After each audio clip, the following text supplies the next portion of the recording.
Bonjour et bienvenue pour cette vidéo où je vais aborder les pics, les pigeons et les coucous. Alors je vais commencer tout de suite avec les pisciformes, donc les pics. Donc les pisciformes, ils possèdent 2 doigts en avant et 2 en arrière.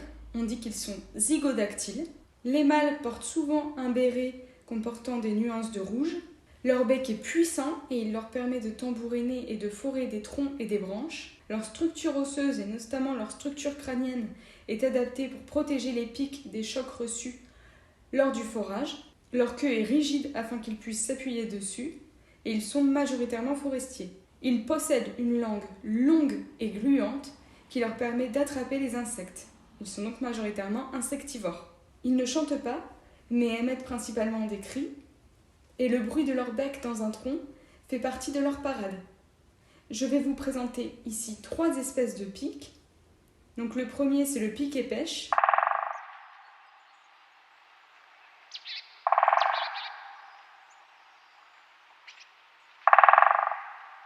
Qui est noir et blanc avec le dessous de la queue rouge. Il se différencie du pique-mare qui a un béret rouge par son béret noir.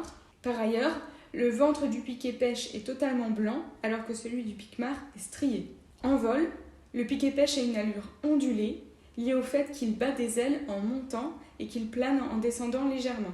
Deuxième espèce de pic, le pic vert.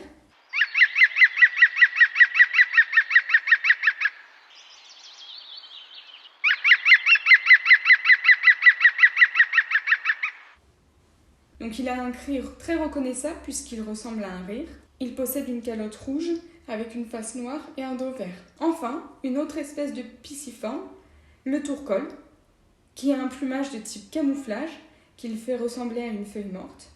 Et c'est le seul des pisciformes à migrer en hiver. Fait étonnant, il est capable d'étirer et de tendre son cou à 180 degrés, comportement qu'il adopte majoritairement lors de sa parade nuptiale, pendant laquelle il peut aussi siffler comme un serpent. Et cette aptitude à tendre et étirer son cou à 180 degrés, ça lui a valu son petit nom de tourcol.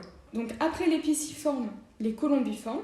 Parmi l'ordre des colombiformes, on va retrouver une seule famille, qui sont les colombidés. Donc les colombidés, ils sont majoritairement granivores, mais ils peuvent aussi manger des fruits et des jeunes pousses. Une particularité des colombiformes concerne les pigeons, puisque ces derniers sont capables de produire un lait qui peut nourrir les petits pendant leurs premiers mois de vie. Donc ce lait, il va être produit par le jabot des pigeons. Il contient de l'eau, des protéines, des matières grasses et des sels minéraux. Et il va être donné aux petits par régurgitation. Donc parmi les espèces que j'ai décidé de vous présenter chez les colombiformes, donc on a premièrement donc les tourterelles, donc avec la tourterelle turque.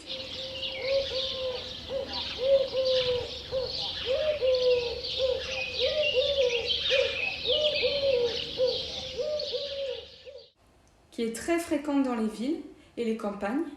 Son cri est caractéristique et composé de 3 syllabes. Ça fait un peu tourterelle. Et la tourterelle turque, elle est beige foncé et elle porte un demi-collier noir, très reconnaissable. Ensuite, deuxième tourterelle, la tourterelle des bois.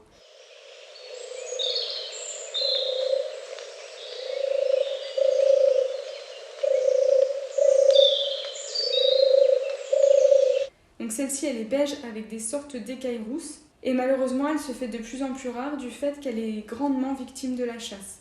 Ensuite, donc chez les pigeons, donc nous avons premièrement le pigeon ramier, aussi appelé palombe.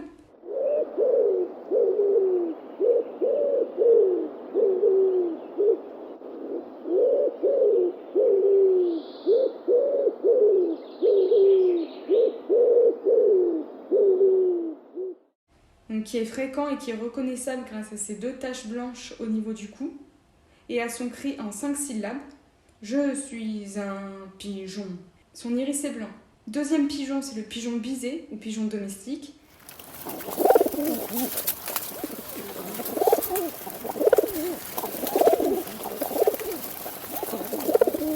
C'est le plus fréquent des villes. Il ne porte plus aujourd'hui un plumage unique du fait des nombreux mélanges. Son iris est orangé. Avant de vivre en ville, il nichait sur les falaises. Et concernant son régime alimentaire, il est constitué de ce qu'il peut trouver et mange bien souvent, malheureusement, des choses non adaptées pour lui, telles que du carton ou des excréments. Enfin, troisième et dernier pigeon, le pigeon colombin.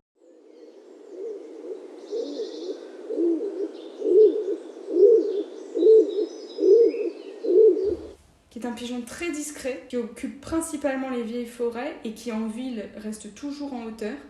C'est un pigeon dont le plumage est gris-rose et qui possède un œil noir. Donc voilà pour les colombiformes. Je vais maintenant passer aux ptérocliformes.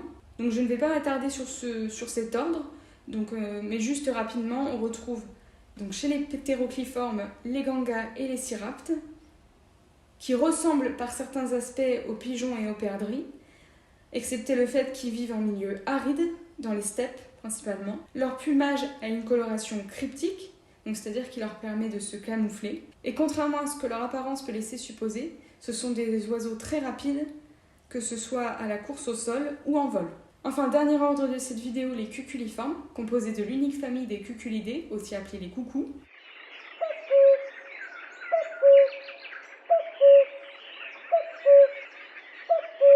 Donc ici, le coucou présent sur la photo, c'est le coucou gris, qui est le plus commun d'Europe. Plusieurs particularités chez les coucous.